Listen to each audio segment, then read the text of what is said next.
It's Wednesday, the 31st of August, and this is the Cats Whiskers podcast live.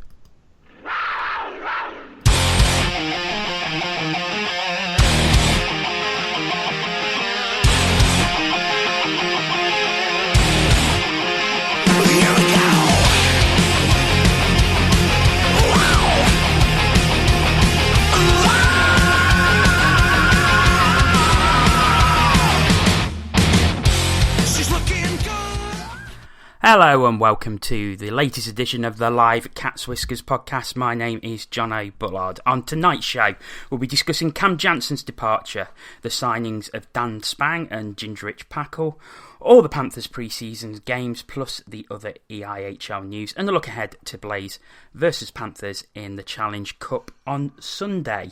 If you want to interact with us here on the show, you can do via Twitter. Twitter handle is @CatsWhiskersTV and use the hashtag TCWLive. Here to cover all the news are Tina Taylor. Hello. Paul Baum. And Andy Hayward. Good evening. Hello everyone. Right, we'll get right into it. And 2 days after our last podcast 3 weeks ago, it was announced that Cam Jansen would not be returning to the Nottingham Panthers. He had signed a 2-year contract at the end of last season. Paul, I'll start with you. It was a bit of a bombshell, really.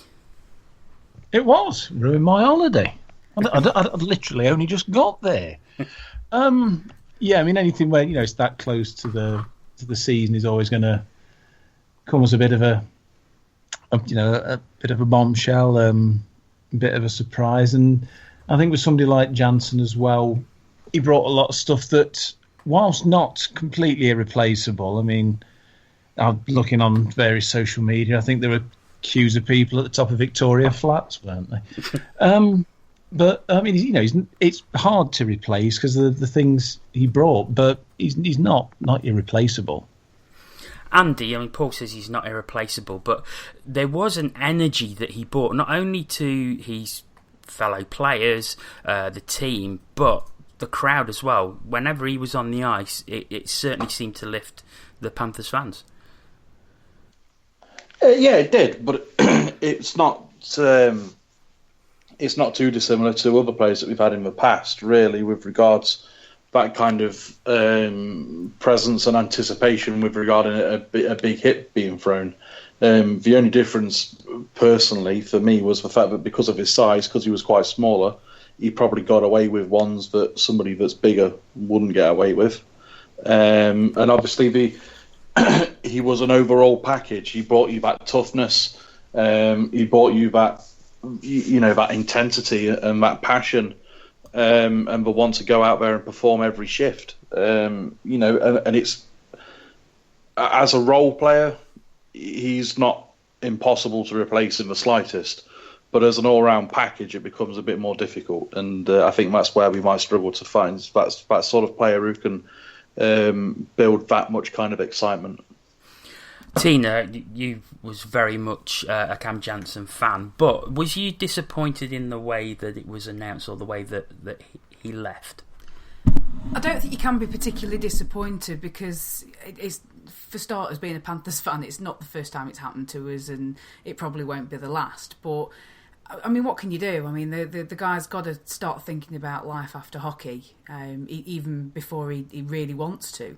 And I suppose that, when you get an offer that you can't refuse, then you have to snap it up. I mean, he's not earning the big bucks in the NHL anymore. I mean, he was never one of the top earners anyway. But he's not sort of got that kind of comfort level that he had before.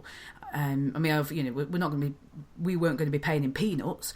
But he's got to think of life post hockey, and I mean it's going to be a bit different without him. I mean, one of the things we're going to miss is the security that he gave the rest of the team, and you know, I mean, we've got to get somebody who can fill that particular gap. You know, I don't think we're going to, you know, as has been said, we're not going to get somebody to fill the whole package. I think that's asking far too much.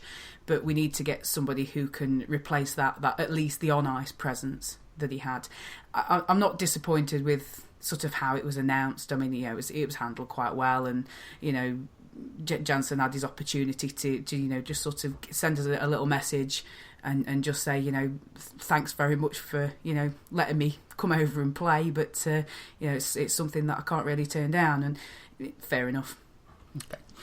I mean, Andy, there's been a lot of, well, speculation of who might come in to replace Jansen, and one of the big rumours is John Scott, who of course was the MVP in the NHL All-Star game last season. He was revealed as a potential replacement by David Sims on one of his periscopes. Is that something you can see happening?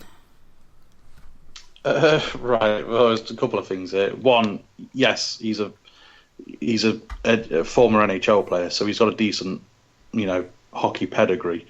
But let's be brutally honest, he was sort of jokingly made MVP of the NHL All-Star game. It's not like we're signing someone like Sidney Crosby or Ovechkin or someone of that standard. With regards whether it be plausible, I suppose so. I'd question perhaps the sources of it. I mean, I know Sims is mentioned it on a Periscope apparently, but bear in mind it's come from the fact that a random fan tweeted him saying, "Why don't you come over to England?" And he responded to that fan saying, "When does the season start and finish?" And all of a sudden it was just like overkill with, "Oh my God, he's actually going to come!" And is he really? And, you know, don't get me wrong, if he signed, he'd do a job, but I certainly don't think he'd be as effective as Cam Jansen was, purely because of what I said regarding the size. I don't think he'd be an energy guy. I think he'd probably put up more points and would possibly be more useful in other areas. But I'd sort of see him as almost being a bit of a Steve McKenna type role, where, you know, he'll perhaps fight a couple of times if needs to, but ultimately because of his size, he's almost slightly too big.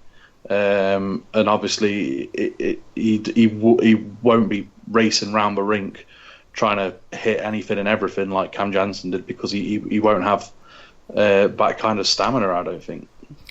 Well, those of you listening, what sort of player do you think Panthers need to replace Jansen? Get onto us on Twitter at CatsWhiskersTV, hashtag TCW Live. Also, since our last podcast, the final defensive signing was made. Dan Spang, a 33-year-old, 6-foot left-shooting defenseman, was signed from the now sadly defunct Hamburg Freezers in the DEL. He's played 340 games in the AIHL regular season and postseason, and also 155 games in the Finnish Liga. Paul, we was talking about the final defensive signing in our last podcast, and he really does seem to fit the bill. He comes with a great deal of pedigree. He does, you know. He looks as though he'll be a decent addition to the squad. Whether he's quite the sort of role we were talking about, I don't know. He doesn't look like he's that much of a stay-at-home defenseman that we sort of thought that we probably needed. But with that sort of pedigree, you know, you can't go far wrong, really. I mean, Andy, what was your thoughts when Dan Spang put pen to paper?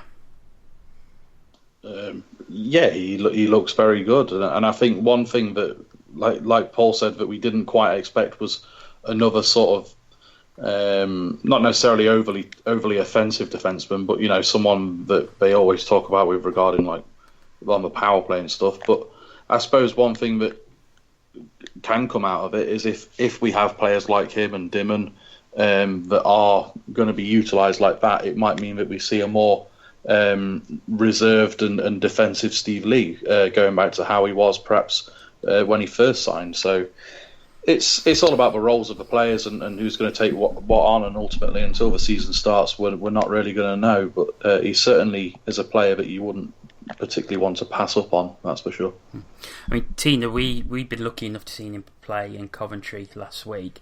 Obviously, he just stepped off a plane, so it's very difficult to make a really good assessment of him just from that. But from reports from Amiens, he did extremely well. So he seems to be the sort of player, the quality player that we needed at the back. Yeah, I mean, the initial first look was probably, we maybe had that. Well, I mean, I personally was a little bit critical of him because he looked a bit sluggish, and he'd stepped off a plane less than 48 hours prior to that. So, I'm totally willing to cut the guy some slack on that.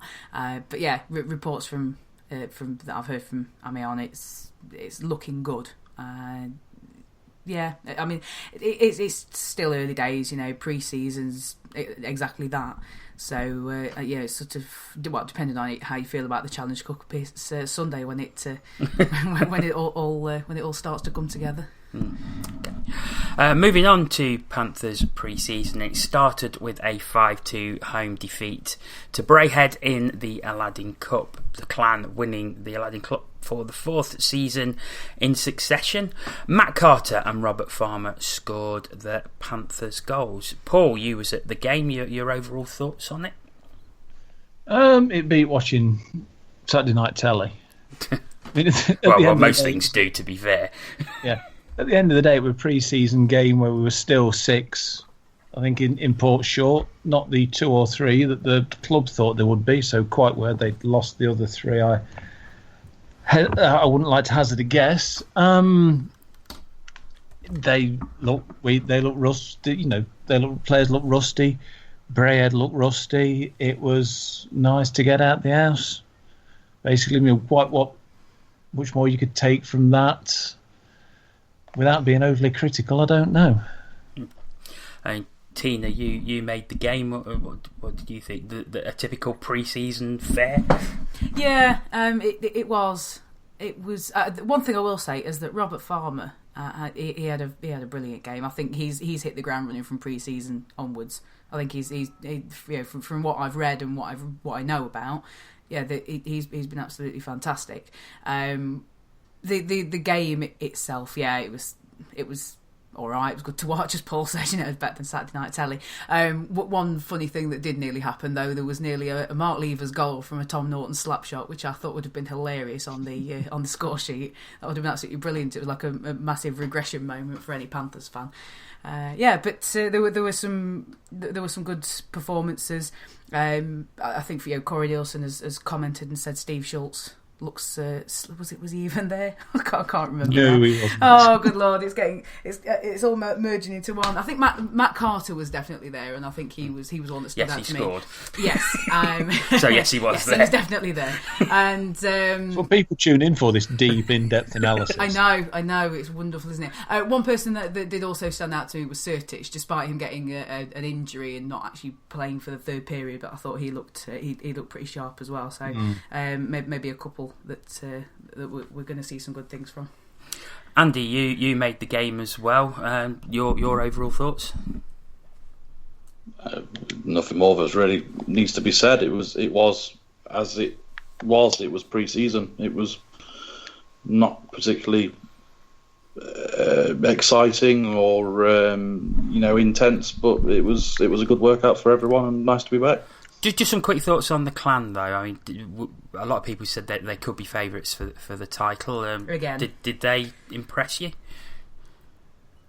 It's pre-season. I don't know. Ultimately, they've got some very good players. The goalie didn't look overly great, I didn't think. But again, it's pre-season. It's really hard to judge as to where people are going to be when they're import short, players just stepped off planes and things. So, give it a month or so, and I'd like to think we'd be better placed to make those kind of decisions on a personal level. But they've got some very good players in that team. But it was what it was.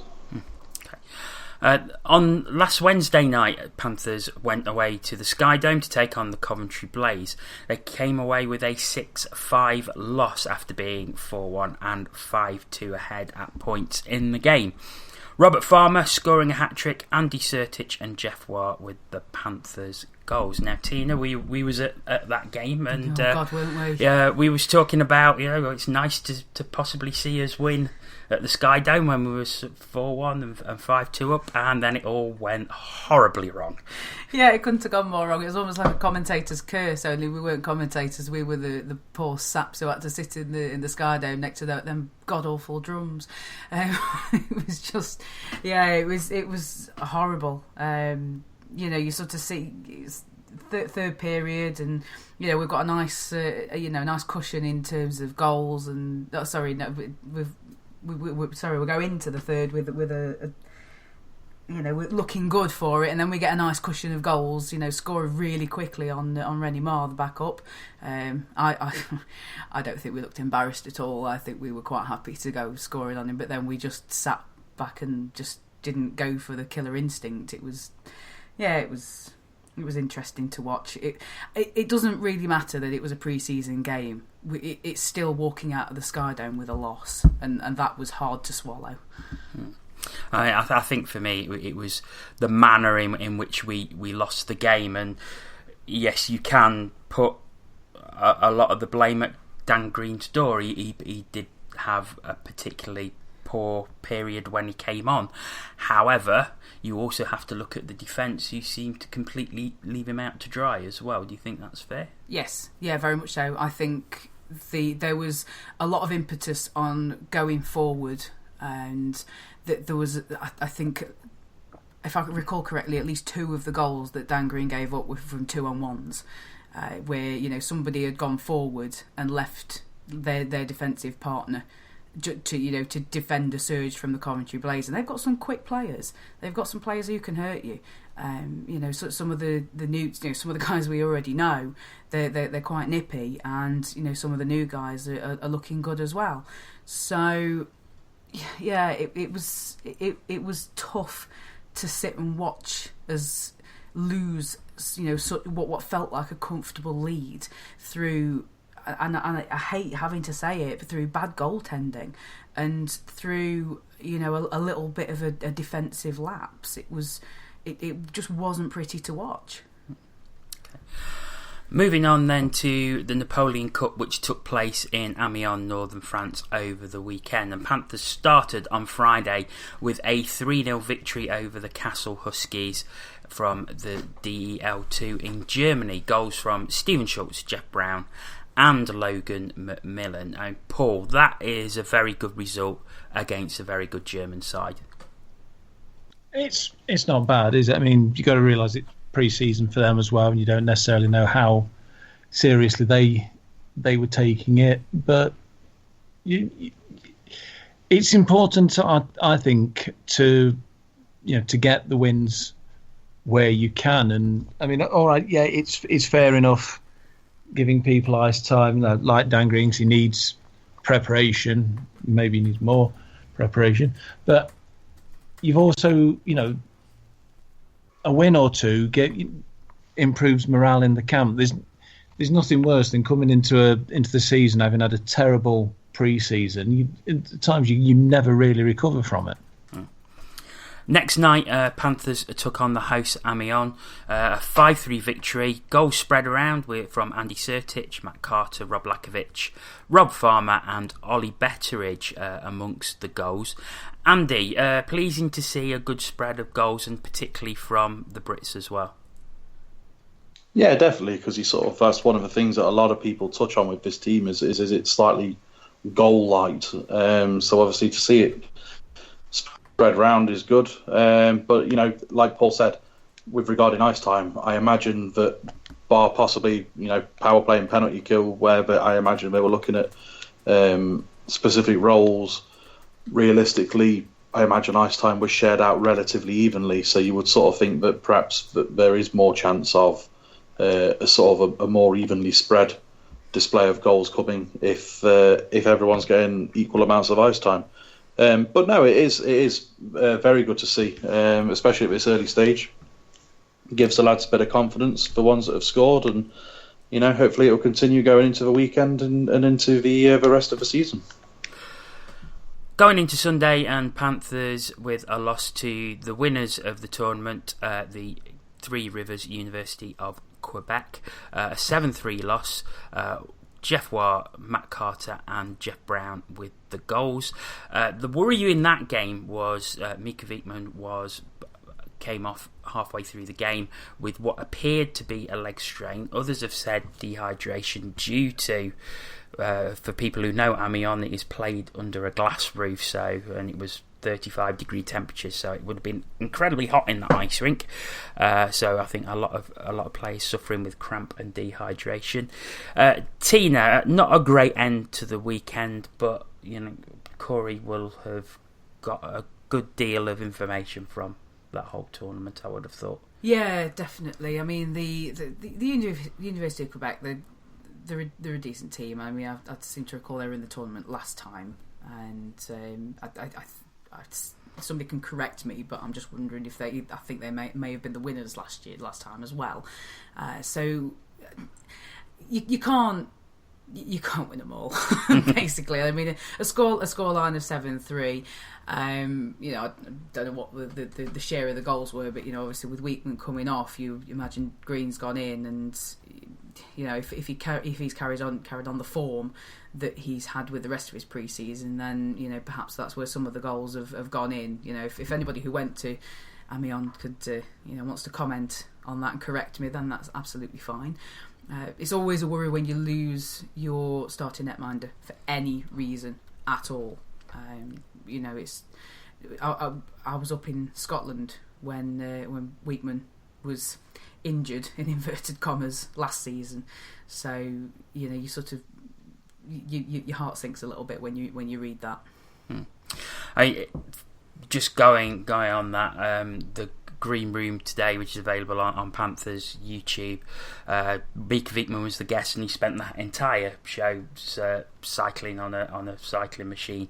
So if he was a leg strain, I doubt very much he'd be doing that. So yes. he looked okay. It wasn't actually mentioned about what happened in Amiens, but he did look quite fit and well on that video.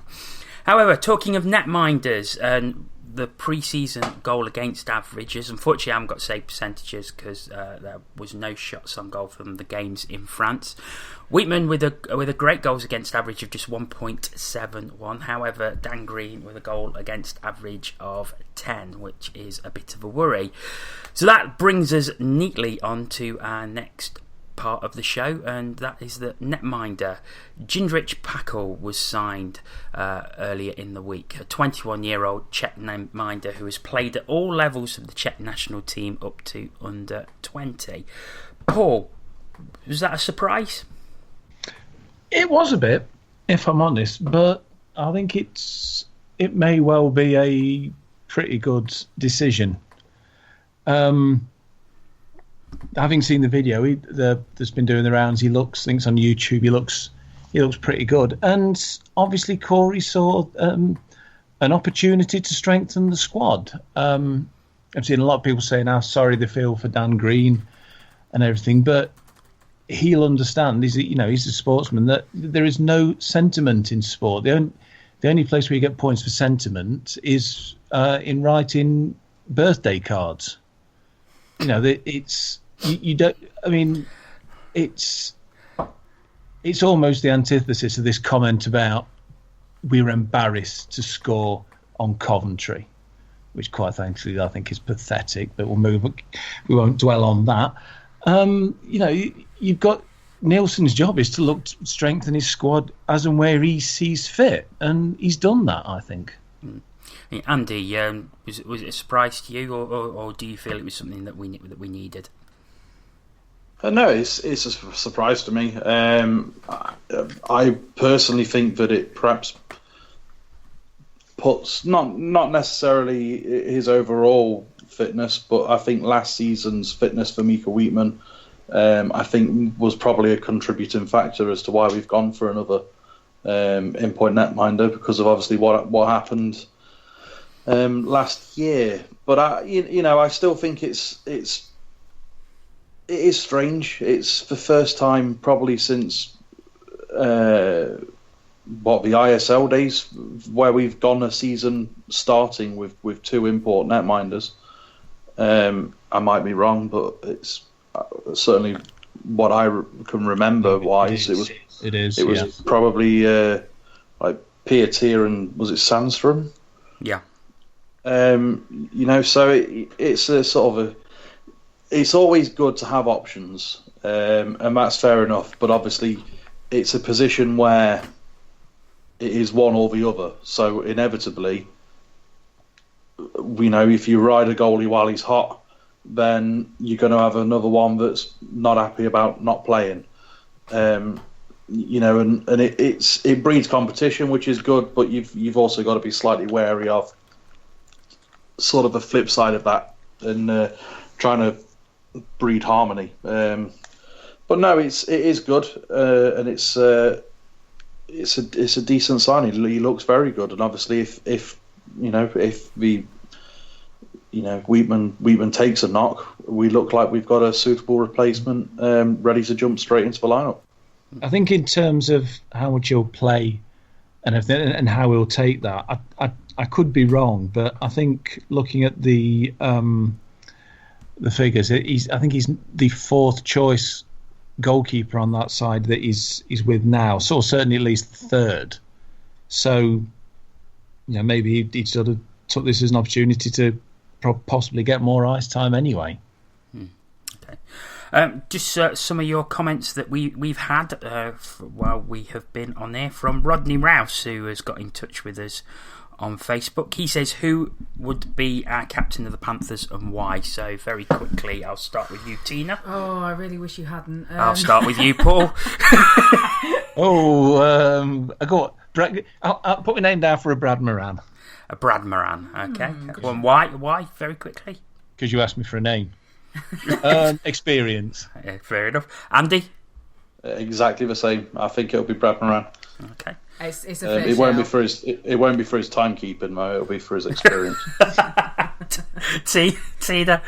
Yeah, it's probably a fair shout. Actually, I mean, there was a lot of rumour that Jansen was going to get the C, but obviously with him not coming now, we have to sort of look around the dressing room, see who's got the head on the shoulders now that Clark is going to be sort of vacating the position, and yeah, the experience of Brad Moran would certainly put him as a favourite, I would imagine.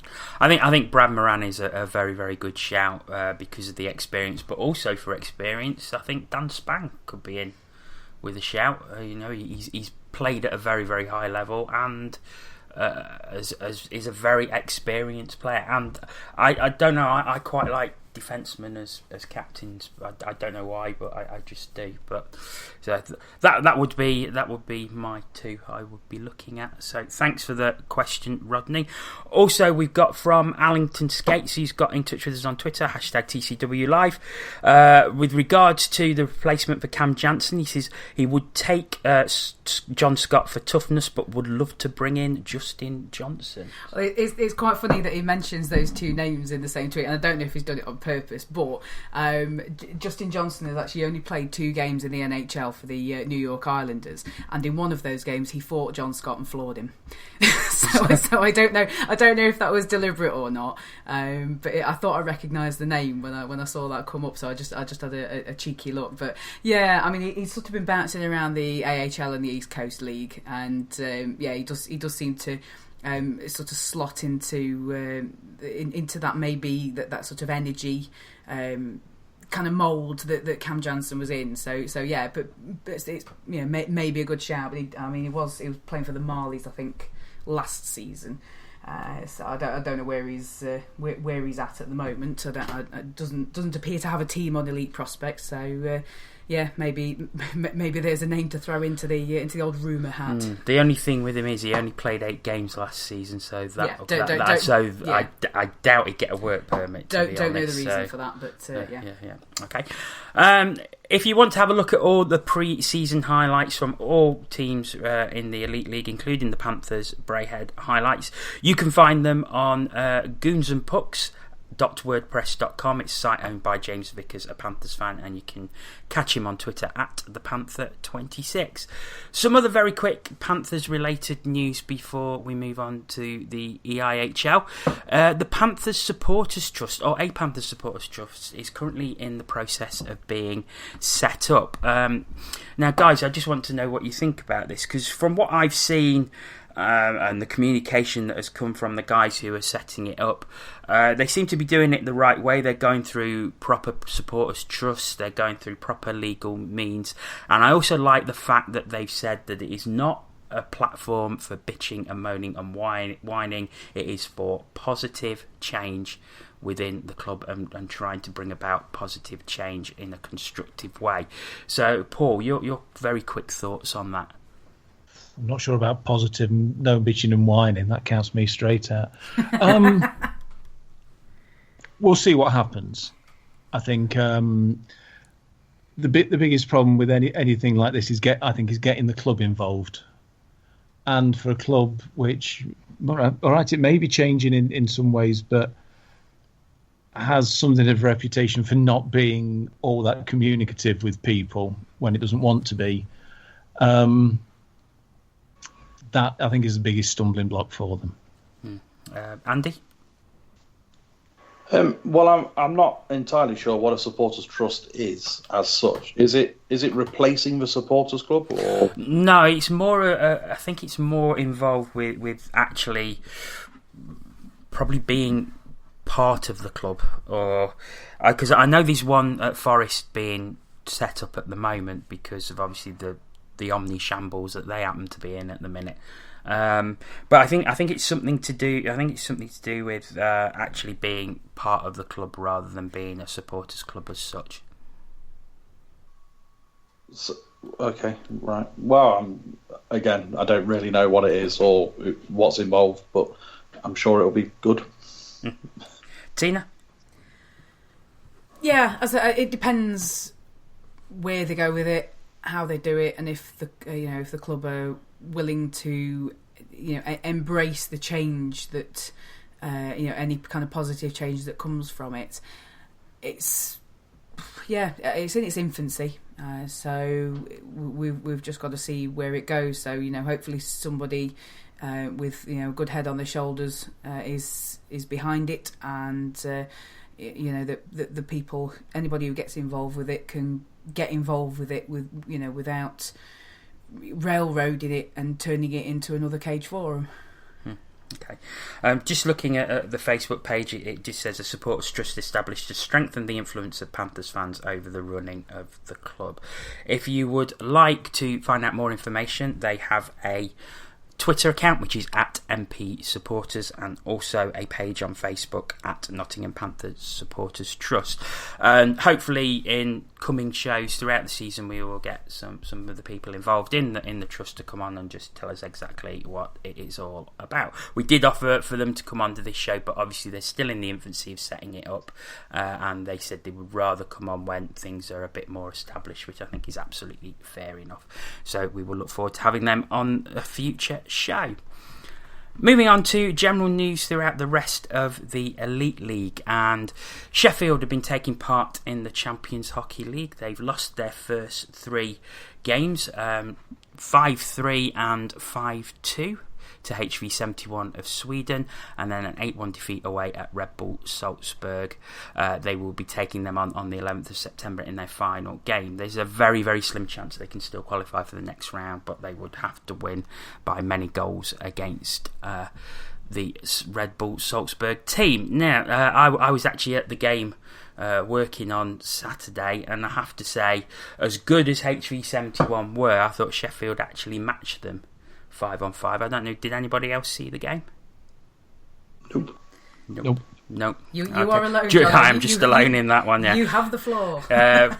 Basically, power play is was the issue. Just too many penalties, and mainly because the Swedes were just that extra step quicker, led to a lot of hooking and tripping penalties.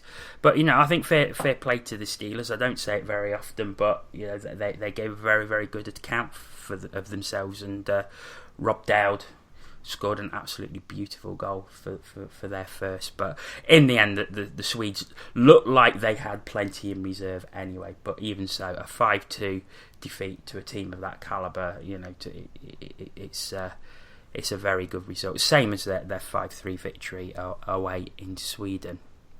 Also, other big news since we was last on, the Cardiff Devils have signed former Colorado Avalanche enforcer Patrick Bordelot. Now, this was another one that was leaked by Dave Sims on Periscope. I mean, Andy, that's a big signing for the Devils.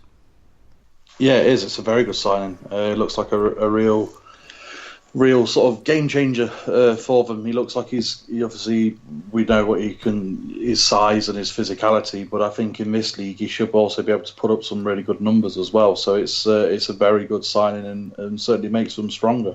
It's not overly uncommon, I don't think, for Cardiff to pull these kind of signings off. I mean, we saw it with Craig Weller that time. They seem to have a knack of getting these type of guys who sort of they're the sort of players that you often hear sort of rumoured around, but more sort of like as wish lists from people on social media and forums. But Cardiff, fair play to them if they can get them to come over here and play for them. Why not? Because it's one hell of a signing for this league. Mm. I mean, Paul, it's a big name, and I guess even though he comes over as an enforcer, very similar to Cam Janssen, big things will be expected of him. They will, and I guess to an extent it depends if they can get the best out of him. I mean, big things were expected from Kevin Westgarth. To an extent, when he came over to play for Belfast, whether they actually got them or not, you'd have to ask a Giants fan. But yeah, it's a big signing for Cardiff, definitely. Okay. We're going to finish off by having a look ahead to Blaze against the Panthers on Sunday in the Challenge Cup. That will be taking place at the Sky Dome. A 5:15 face-off, and that will be on a webcast from Clean Cut Sports.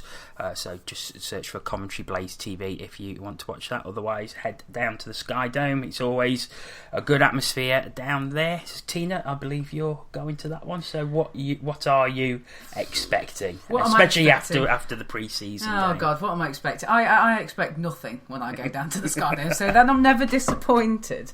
After the pre-season, I would expect that we would maybe learn from it. I mean, obviously, we're not going to be putting a backup in for the third period just for a giggle and getting him some ice time. So, we obviously the rumoured fitness of Mika Weekman depends on whether he starts or whether Pacl will get the nod. So I would expect Weekman, if he's fully fit, to get the start on that. We've got a few more guys in than we had. Spang has shaken off the old cobwebs. And I'd like to think that we will at least learn from last Wednesday. I would like to see a tighter game where we don't just collapse in the third period. Other than that, it's the Sky Dome hoodoo is probably going to have some sort of effect. I'm just praying I'm wrong. Andy, even though it's a Challenge Cup game and 4 teams from the group out of 5 qualify, it's important to get off to a good start and set down a marker. I suppose it is. I was actually going to say that I didn't think the result on Sunday mattered too much. Well, fair enough. I mean, why do you feel that way?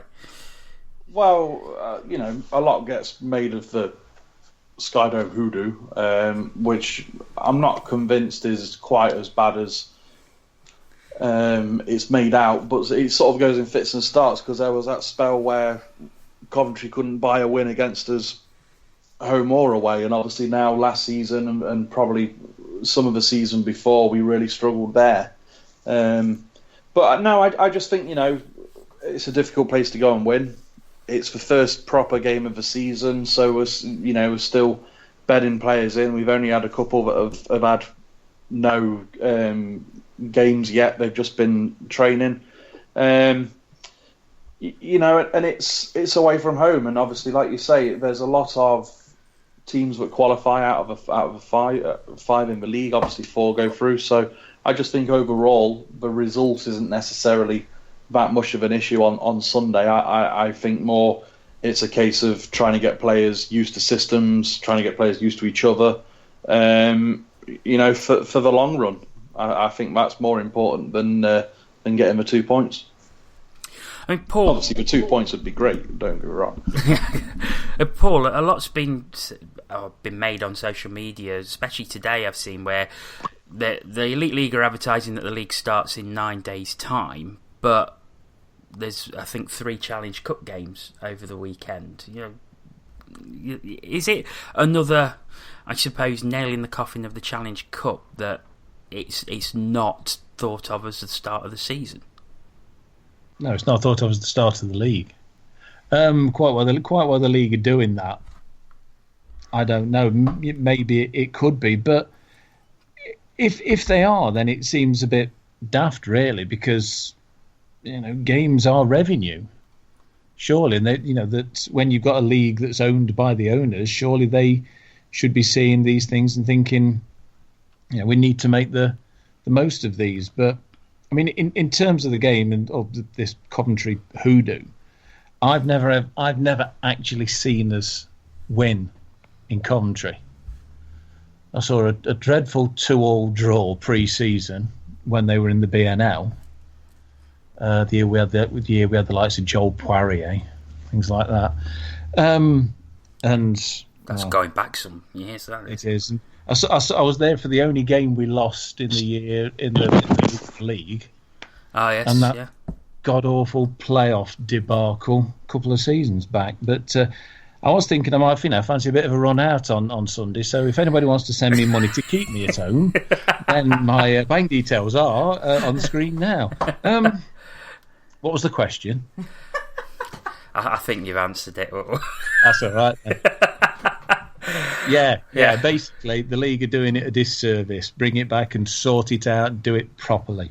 Thank you. Right, and I think we are coming to the end of our time here on this week's podcast. So we will be back next week, looking back at that Blaze Panthers game again, hopefully live on Wednesday, I think at 8:45 p.m.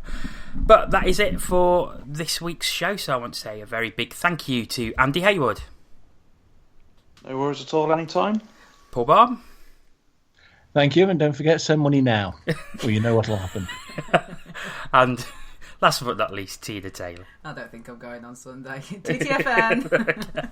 And thank you very much for listening, and we will see you next week on the Cats Whiskers podcast.